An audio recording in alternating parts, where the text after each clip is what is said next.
本港營商環境穩健向好。本港7月採購經理指數 PMI 連續3個月處於50點嘅盛衰分界之上。標普全球公佈本港7月採購經理指數 PMI 報51，比6月回落1點，但仍然係連續3個月保持喺50嘅臨界點之上，反映營商環境連續3個月好轉，景氣度溫和提升。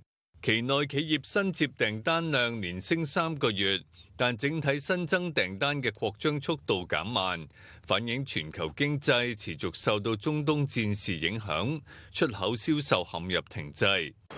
多家受訪企業表示喺7月節省成本，因而精簡員工架構，減少嘅職位係3年嚟最多。標普表示企業產能壓力唔大，7月訂單積壓量第4度縮減。採購活動亦都同樣減少，跌幅係去年9月以嚟最大。業者普遍認為需求放緩，於是緊縮採購。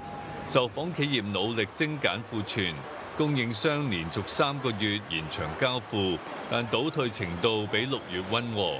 對於未來1年經營前景，企業較前1個月悲觀，唔少關注到本地經濟同通脹前景。標普指出，無論整體投入成本、員工成本、銷售價格嘅升幅都收窄，顯示通脹壓力喺第3季初有降溫跡象，但採購價格升幅仍然高於6月份。鳳凰衛視綜合報導。